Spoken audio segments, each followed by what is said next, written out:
Welcome to GK GS with Manish sir. आज 18 अक्टूबर 2022 है और आज के जितने भी महत्वपूर्ण करंट अफेयर होंगे वो हम इस वीडियो में डिस्कस करेंगे। तो आइए शुरू करते हैं आज का पहला प्रश्न। आज का पहला प्रश्न है, गरीबी उन्मूलन के लिए अंतर्राष्ट्रीय दिवस कब मनाया जाता है? तो गरीबी उन्मूलन के लिए अंतर्राष्ट्रीय दिवस 17 अक्टूबर को मनाया जाता है। 2022 का थीम था dignity for all in practice. क्या थीम था? तो dignity for all in practice. अब इस महीने में और कौन कौन से महत्वपूर्ण दिवस मनाए गए? तो अंतर्राष्ट्रीय वृद्धजन दिवस 1 अक्टूबर, विश्व शाकाहारी दिवस 1 अक्टूबर, अंतर्राष्ट्रीय कॉफी दिवस 1 अक्टूबर, विश्व कृषि पशु दिवस 2 अक्टूबर, अंतर्राष्ट्रीय अहिंसा दिवस 2 अक्टूबर, विश्व पर्यावरण दिवस 3 अक्टूबर, विश्व अंतरिक्ष सप्ताह दिवस 4 से 10 अक्टूबर, विश्व पशु दिवस 4 अक्टूबर को मनाया गया। ठीक है, अब आगे देखो, विश्व शिक्षक दिवस 5 अक्टूबर, राष्ट्रीय शिक्षक दिवस 5 सितंबर, विश्व सेरेबल पॉलिसी दिवस 6 अक्टूबर, विश्व कपास दिवस 7 अक्टूबर, विश्व मुस्कान दिवस 7 अक्टूबर, विश्व प्रवासी पक्षी दिवस 8 अक्टूबर, विश्व प्रवासी पक्षी दिवस 8 अक्टूबर और 14 मई को मनाया जाता है। वर्ष में 2 बार मनाया जाता है। भारतीय वायुसेना दिवस 8 अक्टूबर को मनाया जाता है। ठीक है, विश्व डाक दिवस 9 अक्टूबर, भारतीय विदेश सेवा दिवस 9 अक्टूबर, विश्व मानसिक स्वास्थ्य दिवस 10 अक्टूबर, अंतर्राष्ट्रीय बालिका दिवस 11 अक्टूबर। कब? तो 11 अक्टूबर को मनाया जाता है अंतर्राष्ट्रीय बालिका दिवस। विश्व गठिया दिवस 12 अक्टूबर, अंतर्राष्ट्रीय आपदा न्यूनीकरण दिवस 13 अक्टूबर।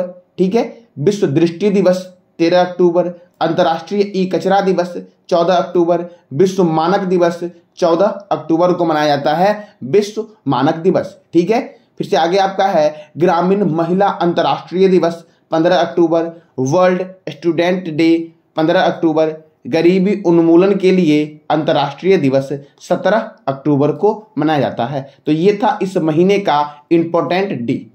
ठीक है, अब देखो अगला प्रश्न आपका है, भारत का पहला एल्यूमिनियम फ्रेट रैक कहाँ बना है? तो एल्यूमिनियम फ्रेट रैक जो बना है यह बना है आपका कहाँ पे? तो ओडिशा में बना है। अब ओडिशा में कहाँ बना है? तो यह ओडिशा में बनाया गया है आपका भुवनेश्वर रेलवे स्टेशन पर। कहाँ पर? तो देखो केंद्रीय रेल मंत्री कौन है अभी? तो केंद्रीय रेल मंत्री है अश्वनी वैष्णव। अश्वनी वैष्णव ने ओडिशा के भुवनेश्वर रेलवे स्टेशन पर इसका उद्घाटन किया है। किसका? तो एल्यूमिनियम फ्रेट रैक का। देखो यह ईंधन की कम खपत के कारण कार्बन फुटप्रिंट को कम करेगा। ठीक है, अब देखो ओडिशा में किया गया है, ओडिशा के भुवनेश्वर रेलवे स्टेशन में किया गया है। तो ओडिशा की राजधानी है भुवनेश्वर। ओडिशा के मुख्यमंत्री हैं नवीन पटनायक और ओडिशा के गवर्नर हैं गणेशी लाल। ओडिशा में राज्यसभा सीट है 10 और लोकसभा सीट है 21। ओडिशा की स्थापना हुई थी 1 अप्रैल 1936 को। कब हुई थी? तो 1 अप्रैल 1936 को ओडिशा की स्थापना हुई थी। अच्छा, तेलंगाना की स्थापना कब हुई थी? इसका जवाब देना है कमेंट बॉक्स में आपको कि तेलंगाना की स्थापना कब हुई थी। देखो 2021 में जीएसटी संग्रह में ओडिशा प्रथम स्थान पर रहा। ओडिशा का गंजम जिला भारत का पहला बाल विवाह मुक्त जिला बना। ओडिशा में बैंक ऑफ महाराष्ट्र ने प्रोजेक्ट बैंक सखी कार्यक्रम शुरू किया था। स्वर्ण रेखा सिंचाई परियोजना ओडिशा में चल रहा है। अनाथ बच्चों की शिक्षा और स्वास्थ्य के लिए आशीर्वाद योजना ओडिशा में है। ठीक है, ओडिशा में बाली यात्रा, नुआखाई महोत्सव, चंदन यात्रा, रज पर्व ठीक है ओडिशा में मनाया जाता है। सबूज पहल का संबंध वृक्षारोपण से है और यह ओडिशा में है। देखो वृक्षारोपण वाला हो गया आपका, महिला वाला जो हो गया, ये सब जितने भी योजनाएं हैं आपकी वो सब याद रखा करो आप। विश्व का सबसे बड़ा हॉकी स्टेडियम राउरकेला में बन रहा है जिसका नाम है बिरसा मुंडा हॉकी स्टेडियम। अच्छा, विश्व का सबसे बड़ा क्रिकेट स्टेडियम कहाँ है और कौन सा है? इसका जवाब देना है आपको कमेंट बॉक्स में कि कहाँ पे है और कौन सा है। ठीक है, भूजल स्तर में सुधार के लिए वर्षा जल चयन योजना की शुरुआत ओडिशा ने की। या अर्थात छाता स्कीम किसने शुरू किया है? तो ओडिशा ने शुरू किया है। यह है क्या छाता स्कीम? तो जल संचयन योजना है आपका भूजल स्तर में सुधार के लिए। ठीक है, अब अगला प्रश्न आपका है, हाल ही में इंटरपोल की 90वीं महासभा की मेजबानी कौन करेगा? तो इंटरपोल की 90वीं महासभा की मेजबानी करेगा अपना देश भारत। कौन करेगा? तो अपना देश भारत करेगा। ये कहाँ पे होगा? ये तो भारत में नई दिल्ली में होगा। कहाँ पे होगा? नई दिल्ली में अंतर्राष्ट्रीय आपराधिक पुलिस संगठन की महासभा की मेजबानी भारत करेगा। ठीक है। भारत इंटरपोल में 1949 में ज्वाइन हुआ था। ठीक है। कब ज्वाइन हुआ था? तो भारत इंटरपोल में 1949 में ज्वाइन हुआ था। इंटरपोल का फुल फॉर्म है इंटरनेशनल क्राइम पुलिस ऑर्गेनाइजेशन। इसका मुख्यालय लियोन, फ्रांस में है। फ्रांस की राजधानी है पेरिस। फ्रांस में एफिल टावर है। ठीक है। इंटरपोल की स्थापना हुई थी 7 सितंबर 1923 को और इंटरपोल के प्रेसिडेंट हैं अहमद नासिर अल रईसी। कौन है? अहमद नासिर अल रईसी इंटरपोल के प्रेसिडेंट हैं। ठीक है। 9वीं विश्व आयुर्वेद कांग्रेस और आरोग्य एक्सपो 2022 का आयोजन गोवा में होगा। ठीक है। 37वें राष्ट्रीय खेल की मेजबानी गोवा करेगा। 36वां कौन किया है? 36वां किया है कौन? तो गुजरात किया है। ठीक है। देखो, दिसंबर 2022 में रणजी ट्रॉफी मैचों की मेजबानी अब सिक्किम करेगा। कौन करेगा? सिक्किम करेगा। और अंडर 17 महिला कप 2022 की मेजबानी जो करेगा वो कौन करेगा? भारत करेगा। अंडर 17 फीफा महिला कप। ठीक है। कौन करेगा? तो इसका आयोजन करेगा भारत। फीफा कर लेना, यहाँ पे फीफा टाइप नहीं कर पाया हूं मैं। FIFA, federation international D football association, FIFA का फुल फॉर्म होता है। यह कौन करेगा? भारत करेगा। अगर पुरुष वाला बोले तो कतर में होगा। ठीक है। चलो, अब अगला है आपका, पहली बार माउंटेन साइकिल में विश्व कप की मेजबानी लद्दाख में हुआ है। तो ये मेजबानी वाला जो भी था मैंने आपका रिवीजन करवा दिया। अब अगला प्रश्न आपका है, विश्व खाद्य दिवस कब मनाया जाता है? तो विश्व खाद्य दिवस मनाया जाता है 16 अक्टूबर को। ठीक है। थीम था लिव नो वन बिहाइंड। संयुक्त राष्ट्र की खाद्य एवं कृषि संगठन की स्थापना 16 अक्टूबर 1945 को हुई थी। मैंने संयुक्त राष्ट्र की खाद्य एवं कृषि संगठन बोला, इसका मतलब क्या है? यह संयुक्त राष्ट्र की पेरेंट कंपनी है, खाद्य एवं कृषि संगठन। ठीक है। और इसकी स्थापना कब हुई? 16 अक्टूबर 1945 को हुई। इसीलिए विश्व खाद्य दिवस मनाया जाता है 16 अक्टूबर को। अब इस महीने में कौन कौन से महत्वपूर्ण दिवस मनाए जाते हैं? तो अंतर्राष्ट्रीय वृद्धजन दिवस 1 अक्टूबर, विश्व शाकाहारी दिवस 1 अक्टूबर, अंतर्राष्ट्रीय कॉफी दिवस 1 अक्टूबर, विश्व कृषि पशु दिवस 2 अक्टूबर, अंतर्राष्ट्रीय अहिंसा दिवस 2 अक्टूबर को मनाया जाता है। ठीक है। देखो, विश्व पर्यावरण दिवस 3 अक्टूबर, विश्व अंतरिक्ष सप्ताह 4 से 10 अक्टूबर, विश्व पशु दिवस 4 अक्टूबर, विश्व शिक्षक दिवस 5 अक्टूबर, विश्व सेरेबल पॉलिसी दिवस 6 अक्टूबर, विश्व कपास दिवस 7 अक्टूबर। अच्छा, कपास के उत्पादन में भारत का कौन सा राज्य अव्वल है? बताना है, आपको बताना है कमेंट बॉक्स में कि कपास के उत्पादन में भारत का कौन सा राज्य प्रथम स्थान पर है। विश्व मुस्कान दिवस 7 अक्टूबर, विश्व प्रवासी पक्षी दिवस 8 अक्टूबर, विश्व प्रवासी पक्षी दिवस 14 मई को भी मनाया जाता है और 8 अक्टूबर को भी मनाया जाता है। भारतीय वायुसेना दिवस 8 अक्टूबर, विश्व डाक दिवस 9 अक्टूबर। कब? तो विश्व डाक दिवस 9 अक्टूबर। ठीक है। भारतीय विदेश सेवा दिवस 9 अक्टूबर, विश्व मानसिक स्वास्थ्य दिवस 10 अक्टूबर, अंतर्राष्ट्रीय बालिका दिवस 11 अक्टूबर, विश्व गठिया दिवस 12 अक्टूबर, अंतर्राष्ट्रीय आपदा न्यूनीकरण दिवस 13 अक्टूबर को मनाया जाता है। कब मनाया जाता है? तो 13 अक्टूबर को मनाया जाता है। विश्व दृष्टि दिवस 13 अक्टूबर, अंतर्राष्ट्रीय ई कचरा दिवस 14 अक्टूबर, विश्व मानक दिवस 14 अक्टूबर, ग्रामीण महिला अंतर्राष्ट्रीय दिवस 15 अक्टूबर, वर्ल्ड स्टूडेंट डे 15 अक्टूबर, विश्व खाद्य दिवस 16 अक्टूबर और आज मैंने बताया आपको गरीबी उन्मूलन के लिए अंतर्राष्ट्रीय दिवस 17 अक्टूबर को मनाया जाता है। ठीक है। चलो, अब आज अगला प्रश्न आपका है, भारतीय नौसेना नौकायान प्रतियोगिता 2022 का आयोजन किस राज्य में होगा? ठीक है। तो यह जो नौसेना नौकायान प्रतियोगिता 2022 का आयोजन होगा यह केरल में होगा। कहाँ पे होगा आपका यह? तो यह केरल में होगा। अब केरल की राजधानी है तिरुअनंतपुरम। केरल के गवर्नर हैं आरिफ मोहम्मद खान और केरल के मुख्यमंत्री हैं पिनरई विजयन। कौन है? तो पिनरई विजयन है। केरल में राज्यसभा 9 है और लोकसभा 20 है। परम्बिकुलम नेशनल पार्क केरल में है, पेरियार राष्ट्रीय उद्यान केरल में है, साइलेंट वैली राष्ट्रीय उद्यान केरल में है और ऑनलाइन सरकारी ई टैक्सी सेवा शुरू करने वाला भारत का पहला राज्य केरल बना है। संतोष ट्रॉफी 2022 का खिताब केरल ने पश्चिम बंगाल को हराकर जीता। ठीक है। देखो, राज्य का पहला वैज्ञानिक पक्षी एटलस केरल को मिला है। देश की पहली पेपरलेस अदालत बनी है केरल हाई कोर्ट।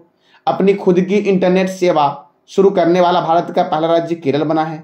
जीएसटी चोरी को रोकने के लिए लक्की बिल ऐप केरल ने लॉन्च किया है। भारत का पहला सफल पूर्ण हाथ प्रत्यारोपण केरल में हुआ और पुनमद्दा झील में नेहरू बोट रेस का आयोजन हुआ था। कहाँ हुआ था? तो पुनमद्दा झील में आपका नेहरू ट्रॉफी बोट रेस का आयोजन हुआ था और पुनमद्दा झील कहाँ पे है? तो केरल में है। अब अगला प्रश्न आपका है, हाल ही में कहाँ पहली बार MBBS पाठ्यक्रम की शुरुआत हिंदी में करने की घोषणा की गई है? तो MBBS पाठ्यक्रम की शुरुआत हिंदी में करने की घोषणा की गई है मध्य प्रदेश में। देखो, केंद्रीय गृह मंत्री अमित शाह ने भोपाल में देश में पहली बार हिंदी में MBBS पाठ्यक्रम की शुरुआत की है। अब यह मध्य प्रदेश की राजधानी भोपाल में हुआ है, तो भोपाल में ही है भोजताल और मध्य प्रदेश की राजधानी क्या है? भोपाल है। मध्य प्रदेश के गवर्नर है मंगू भाई छगन भाई पटेल। मध्य प्रदेश के मुख्यमंत्री हैं शिवराज सिंह चौहान और मध्य प्रदेश में राज्यसभा 11 है और लोकसभा 29 है। ओंकारेश्वर राष्ट्रीय उद्यान मध्य प्रदेश में है। डायनासोर राष्ट्रीय उद्यान मध्य प्रदेश में है।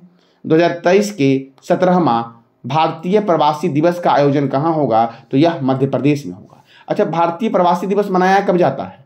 जवाब देना है वो कमेंट बॉक्स में। देवी अहिल्याबाई होलकर अंतर्राष्ट्रीय हवाई अड्डा इंदौर में है, ठीक है। और राजा भोज अंतर्राष्ट्रीय हवाई अड्डा कहाँ पर है? तो भोपाल में है राजा भोज अंतर्राष्ट्रीय हवाई अड्डा।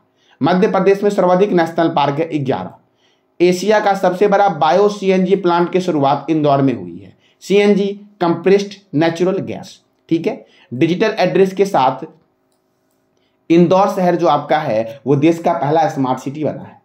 17वें प्रवासी भारतीय दिवस सम्मेलन 2023 का आयोजन जो होगा वो कहाँ होगा? तो मध्य प्रदेश में होगा, ठीक है। MBBS पाठ्यक्रम की शुरुआत हिंदी में करने की घोषणा की है मध्य प्रदेश में, ठीक है। चलो, अब अगला प्रश्न आपका है, हाल ही में भारतीय सेना में अग्निवीरों को बैंकिंग सुविधा प्रदान करने के लिए कितने बैंकों के साथ समझौता ज्ञापन में हस्ताक्षर किया है? किसने? तो भारतीय सेना ने अग्निवीरों को बैंकिंग सुविधा प्रदान करने के लिए कितने बैंकों के साथ समझौते पर हस्ताक्षर किया है? तो 11 बैंक। अब वह 11 बैंक कौन कौन से हैं तो वो भी जानते हैं। State bank, Punjab national bank, कौन सा बैंक? तो Punjab national bank, bank of Baroda, IDBI bank, ICICI bank, HDFC bank, axis bank, yes bank, Kotak Mahindra bank और बंधन बैंक, ठीक है। और फिर से आपका IDFC फर्स्ट बैंक। तो ये 11 बैंकों के साथ भारतीय सेना ने समझौता किया है। किसके लिए? तो अग्निवीरों के लिए, अग्निपथ योजना के लिए। तो अग्निपथ योजना के तहत अग्निपथ का पहला बैच जनवरी 2023 तक प्रशिक्षण केंद्रों में शामिल होगा। अब इंडियन आर्मी, तो देखो तीनों सेना के बारे में जानते हैं। इंडियन एयरफोर्स, इंडियन आर्मी और इंडियन नेवी, तीनों का मुख्यालय है नई दिल्ली में। इंडियन एयरफोर्स डे 8 अक्टूबर, इंडियन आर्मी डे 15 जनवरी और इंडियन नेवी डे 4 दिसंबर। इंडियन एयरफोर्स के जो चेयरमैन हैं वो हैं एयर चीफ मार्शल विवेक राम चौधरी, ठीक है। इंडियन आर्मी के जो आर्मी स्टाफ हैं वो है जनरल मनोज पांडे और इंडियन नेवी के जो हैं आपके वो हैं एडमिरल R हरि कुमार। कौन है? तो एडमिरल R हरि कुमार है, ठीक है। चलो, अब अगला प्रश्न आपका है, हाल ही में महिला एशिया कप T20 का खिताब किस देश ने जीता है? तो महिला एशिया कप T20 का खिताब जो जीता है वह भारत ने जीता है और इसमें श्रीलंका था उप विजेता। कौन था उप विजेता? तो श्रीलंका था इसमें उप विजेता। अब देखो, फाइनल मैच का आयोजन हुआ कहाँ? तो बांग्लादेश के सिलहट इंटरनेशनल स्टेडियम में हुआ। इसमें उप विजेता कौन था? श्रीलंका। और भारत की रेणुका सिंह ने प्लेयर ऑफ द मैच का पुरस्कार जीता है। किसने? तो भारत की रेणुका सिंह ने प्लेयर ऑफ द मैच का पुरस्कार जीता है। रोहित शर्मा 400 रन बनाने वाले T20 मैच खेलने वाले देश, रोहित शर्मा 400 T20 मैच खेलने वाले देश के पहले खिलाड़ी बने हैं, ठीक है। बांग्लादेश के तेज गेंदबाज रूबेल हुसैन ने टेस्ट क्रिकेट से संन्यास लेने की घोषणा की है। कौन? तो रूबेल हुसैन ने टेस्ट क्रिकेट से संन्यास लेने की घोषणा की है। इंग्लैंड में एक क्लिमेस्टर क्रिकेट ग्राउंड है जिसका नाम भारत के महान क्रिकेटर सुनील गावस्कर के नाम पर रखा जाएगा। यानी कि इंग्लैंड के लिमेस्टर क्रिकेट ग्राउंड का नाम क्या होगा? तो सुनील गावस्कर क्रिकेट स्टेडियम होगा, ठीक है। वेस्टइंडीज के क्रिकेटरों जैसे कि दिनेश रामदीन और लैंस सिम्स ने अंतर्राष्ट्रीय क्रिकेट से संन्यास लेने की घोषणा की है। इंग्लैंड के ऑलराउंडर बेन स्टोक ने एक दिवसीय अंतर्राष्ट्रीय क्रिकेट से संन्यास लेने की घोषणा की है और भारत के तेज गेंदबाज मोहम्मद शमी एक दिवसीय अंतर्राष्ट्रीय में सबसे तेज 150 विकेट लेने वाले पहले भारतीय बन गए हैं, ठीक है। अब देखो, तो अभी महिला ने जीता आपका तो BCCI, भारत में जो क्रिकेट को कंट्रोल करता है वो कहता है BCCI। Board of control for cricket in India. इसका मुख्यालय है मुंबई में और इसकी स्थापना हुई थी 1928 में। इसके नए चेयरमैन जो बने हैं वो बने हैं रोजर बिन्नी। कौन बने इसके चेयरमैन? रोजर बिन्नी बने हैं। अच्छा, भारत में बीसीसीआई का कंट्रोल करती है, वर्ल्ड में कौन करती है? तो इंटरनेशनल क्रिकेट काउंसिल करती है। देखो, इंटरनेशनल क्रिकेट काउंसिल यानी कि आईसीसी की स्थापना हुई 15 जून 1909 को। आईसीसी के चेयरमैन है ग्रेग वारकेले। कौन है? तो ग्रेग वारकेले हैं। और आईसीसी के डिप्टी चेयरमैन है इमरान ख्वाजा तथा आईसीसी के सीईओ है जियोफ एलर्डिस। कौन है? तो जियोफ एलर्डिस हैं आईसीसी के चेयरमैन। तो ये था आज का आपका करंट अफेयर। ठीक है, मैंने कल आपसे क्वेश्चन पूछा था कि कौन सा राज्य 9वीं विश्व आयुर्वेद कांग्रेस और आरोग्य एक्सपो 2022 की मेजबानी करेगा? तो इसका आंसर होगा गोवा। अब करेगा गोवा, तो गोवा जो है इसकी राजधानी है पणजी और गोवा में ही है दूध सागर झरना। गोवा के गवर्नर कौन हैं? तो गोवा के गवर्नर हैं पीएस श्रीधरन पिल्लई और गोवा के मुख्यमंत्री हैं प्रमोद सावंत। गोवा मुक्ति दिवस मनाया जाता है 19 दिसंबर को और गोवा स्थापना दिवस मनाया जाता है 30 मई को। दूध सागर झरना मांडोवी नदी पर स्थित है और यह कहां पर है? तो गोवा में है। नंदा झील को रामसर स्थल की सूची में शामिल किया गया है। ठीक है। अच्छा, रामसर, भारत में कितने रामसर स्थान हैं? तो बताना जवाब कमेंट बॉक्स में आपको कि भारत में कितने रामसर स्थान हैं। भारत का पहला अल्कोहल म्यूजियम गोवा में खुला। 37वें राष्ट्रीय खेल 2023 का आयोजन गोवा में होगा। देश का पहला रेबीज मुक्त होने वाला राज्य जो बना है वो कौन बना है? तो गोवा बना है। आज का आपका प्रश्न है, हाल ही में किस देश में महात्मा गांधी के जीवन पर समर्पित गांधी संग्रहालय खोलने की घोषणा की है?